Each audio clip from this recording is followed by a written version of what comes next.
नमस्कार, जीएसटी विशेष अंदर की बात के साथ मैं हूं कृष्णा। बीजेपी की नरेंद्र मोदी सरकार के खिलाफ विपक्षी एक बनाने में जुटे हैं। नीतीश कुमार ने तृणमूल सुप्रीमो ममता बनर्जी और सपा प्रमुख अखिलेश यादव से मुलाकात की है। नीतीश से मिलने के बाद अखिलेश और ममता का रुख नरम हुआ है और कहा है कि वो बीजेपी को हराने के लिए हर कोशिश का समर्थन करते हैं। ममता बनर्जी की पार्टी तृणमूल कांग्रेस पश्चिम बंगाल में सबसे बड़ी पार्टी है और राज्य की सत्ता पर काबिज है। वहीं समाजवादी पार्टी यूपी की दूसरी सबसे बड़ी पार्टी है। बंगाल और यूपी में इन्हीं दोनों पार्टियों का बीजेपी से सीधा मुकाबला है। इन दोनों राज्यों में लोकसभा की 122 सीटें हैं।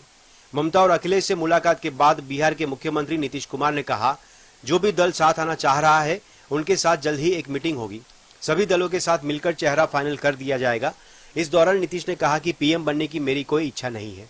ममता बनर्जी और अखिलेश यादव जिस तरह नीतीश के साथ आने को तैयार हुए हैं, उससे सियासी अटकलें भी लगनी शुरू हो गई है। ममता और अखिलेश हाल ही में कांग्रेस के साथ गठबंधन के प्रस्ताव को ठुकरा चुके हैं। ऐसे में सवाल उठ रहा है कि कांग्रेस को ठुकराने वाले अखिलेश और ममता का नीतीश कुमार से किन मुद्दों पर सहमति बनी है। आखिर 2024 के चुनाव के लिए इसका क्या नतीजा निकलेगा। नीतीश कुमार से मुलाकात में ममता बनर्जी ने कहा कि गठबंधन को लेकर हमेशा से विपक्षी दलों की मीटिंग दिल्ली में होती है और यह कांग्रेस की मीटिंग बनकर रह जाती है। इसलिए दिल्ली की बजाय इस बार पटना में सर्वदलीय बैठक बुलाया जाए। मुख्यमंत्री सचिवालय में प्रेस कॉन्फ्रेंस करते हुए ममता बनर्जी ने कहा कि जयप्रकाश नारायण ने संपूर्ण क्रांति का बिगुल भी पटना से ही फूंका था। हम चाहते हैं कि सर्वदलीय बैठक पटना में ही बुलाया जाए। कांग्रेस के लिए यह एक बड़ा झटका माना जा रहा है, क्योंकि 2003 के बाद से बीजेपी के खिलाफ सभी सर्वदलीय मीटिंग कांग्रेस के अध्यक्ष के आवास पर ही हुई है। ममता बनर्जी और उनकी पार्टी के नेता भी कई बार इस मीटिंग में शामिल रहे हैं। अब दिल्ली में कांग्रेस अध्यक्ष के आवास को छोड़कर अगर कहीं और मीटिंग होती है तो इसका साफ मतलब है कि नया मोर्चा जो बन रहा है उसका नेतृत्व कांग्रेस के हाथों में नहीं रहने वाला है। नीतीश कुमार और कांग्रेस ने अभी इस पर कोई भी प्रतिक्रिया नहीं दी है। ममता बनर्जी, अखिलेश यादव के चंद्रशेखर राव समेत ऐसे कई विपक्षी नेता है जिन्हें 2024 के चुनाव में कांग्रेस का चेहरा पसंद नहीं है। ममता और अखिलेश के बाद गठबंधन को लेकर केसीआर ने भी रुख नरम किया है। Bureau report. महाराष्ट्र की सियासत में उथल पाथल का दौर और राजनीतिक उलटफेर की पटकथा लिखी जा रही है, जिस पर देश भर की नजर है। महाराष्ट्र के जिस महाविकास अघाड़ी को 2024 में विपक्षी एकजुटता का मॉडल बताया जा रहा था, वही अब संकट में दिख रहा है। इस पूरे सियासी भूचाल के केंद्र में एनसीपी चीफ शरद पवार है, तो उनके भतीजे एनसीपी के नेता अजित पवार मुख्यमंत्री बनने की लालसा में बगावत करने के लिए तैयार बैठे हैं। शरद पवार का महाविकास अघाड़ी को लेकर सियासी रुख भी बदलता नजर आ रहा है। महाविकास अघाड़ी के टूटने और बचाने के सियासत में हर एक समझौते का दाव चला जा रहा है। बीजेपी के हाथों सत्ता पार्टी सब कुछ गवा चुके उद्धव ठाकरे अपने सियासी वजूद को बचाए रखने के लिए पवार परिवार को सभी सियासी पावर देने के लिए रजामंद है। इस तरह उद्धव ठाकरे अब शरद पवार के सामने संपूर्ण समर्पण के मुद्रा में आ गए हैं। दरअसल अजित पवार महाराष्ट्र के मुख्यमंत्री बनने की लालसा को पिछले कई चुनावों से अपने दिल में पाले बैठे हैं। इनकी इसी लालसा को बीजेपी हवा दे रही है। शिवसेना के 16 बागी विधायकों की सदस्यता का मामला सुप्रीम कोर्ट में है, जिसका फैसला जल्द ही आने वाला है।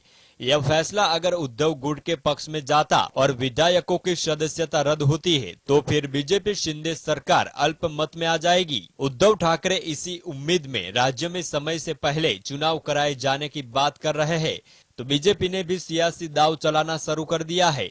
इसके साथ ही सवाल उठने लगा है कि महाविकास अघाड़ी के 3 दल एक साथ रहेंगे।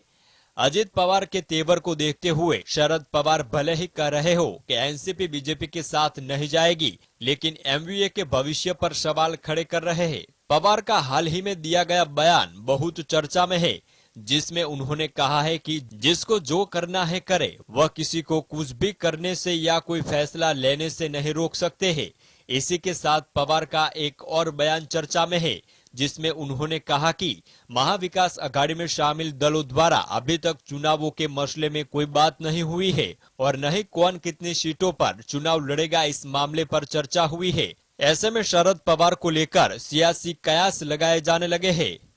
Bureau report, GST. Nitish, Mamata और अखिलेश की मुलाकात सियासत में नई गर्मी ला रही है। उस पर पूर्व राजनीतिक रणनीतिकार प्रशांत किशोर का क्या कहना है। प्रशांत किशोर ने इस मुलाकात को लेकर किस पर निशान साधा है, आइए देखते हैं। बिहार के मुख्यमंत्री नीतीश कुमार आगामी लोकसभा चुनाव 2024 के मद्देनजर विपक्षी एकता को मजबूत करने में जुटे हुए हैं। इस सिलसिले में पश्चिम बंगाल की मुख्यमंत्री ममता बनर्जी और समाजवादी पार्टी के मुखिया अखिलेश यादव से मुलाकात की। सीएम नीतीश के साथ बिहार के डिप्टी सीएम तेजस्वी यादव भी मौजूद रहे। इस पर पूर्व राजनीतिक रणनीतिकार प्रशांत किशोर ने जेडीयू नेता नीतीश कुमार की विपक्षी नेताओं से मुलाकातों को लेकर उन पर निशाना साधा है। जन सुराज के अध्यक्ष प्रशांत किशोर ने संवाददाता सम्मेलन में लालू प्रसाद यादव, ममता बनर्जी, एन चंद्रबाबू नायडू, कांग्रेस से लेकर अखिलेश यादव पर निशान साधा है।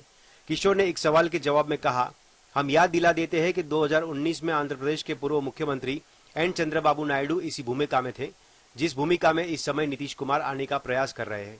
नीतीश कुमार के 42 विधायक है, उनकी लंगड़ी सरकार है। प्रशांत किशोर ने कहा कि चंद्रबाबू नायडू तब आंध्र प्रदेश में बहुमत की सरकार चला रहे थे, वो पूरे देश का दौरा कर रहे थे। नतीजा क्या हुआ? आंध्र में उनके सांसद घटकर 3 हो गए और विधानसभा में 23 विधायक जीते और वो सत्ता से बाहर चले गए। नीतीश कुमार को बिहार की चिंता करनी चाहिए।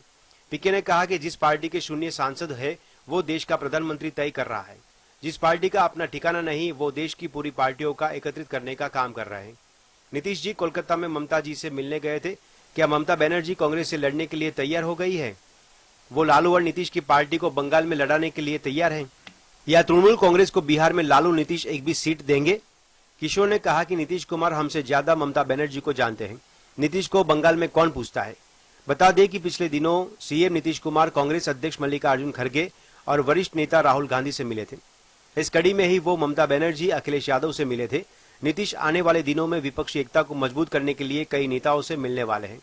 वहीं कर्नाटक विधानसभा चुनाव के बाद 19 राजनीतिक दलों के शीर्ष नेताओं की दिल्ली में बड़ी बैठक हो सकती है। सीएम नीतीश कुमार लगातार विपक्ष के बड़े नेताओं से मुलाकात कर रहे हैं। Bureau report, GSTV. दिल्ली के शराब नीति मामले में सीबीआई ने राउज एवेन्यू कोर्ट में सप्लीमेंट्री चार्जशीट दाखिल की है, जिसमें पूर्व डेप्यूटी सीएम मनीष सिसोदिया, बुच्ची बाबू, अर्जुन पांडे और अमनदीप ढल को आरोपी बनाया गया है। इससे पहले किसी भी चार्जशीट में सिसोदिया का नाम नहीं था।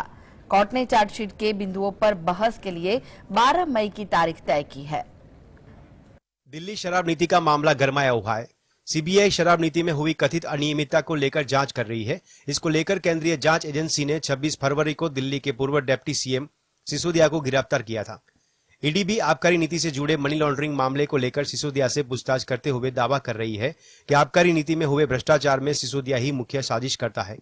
आरोप है कि दिल्ली सरकार की 2021-22 की आबकारी नीति में शराब कारोबारियों को लाइसेंस देने के लिए कुछ डीलरों को फायदा पहुंचाया गया, जिन्होंने कथित तौर पर इसके लिए रिश्वत दी थी। पिछले हफ्ते दिल्ली के मुख्यमंत्री अरविंद केजरीवाल से सीबीआई ने इस मामले में करीब 9 घंटे तक पूछताछ की थी। शराब नीति मामले को मनगढ़ंत बताते हुए केजरीवाल ने पूछताछ के बाद कहा था कि केंद्र आम आदमी पार्टी को निशाना बना रहा है, क्योंकि ये एक राष्ट्रीय पार्टी बन गई है। मनीष सिसोदिया ने सभी आरोपों से इनकार किया है और अपनी जमानत अर्जी में अदालत से कहा था कि केंद्रीय एजेंसी के पास उनके खिलाफ कोई सबूत नहीं है। इस मामले में कुल मिलाकर 10 लोगों को गिरफ्तार किया गया था और सिसोदिया को छोड़कर सभी जमानत पर बाहर है। वहीं बीआरएस नेता और तेलंगाना के मुख्यमंत्री के चंद्रशेखर राव की बेटी की कविता से भी इस मामले में पूछताछ की जा चुकी है। Bureau report,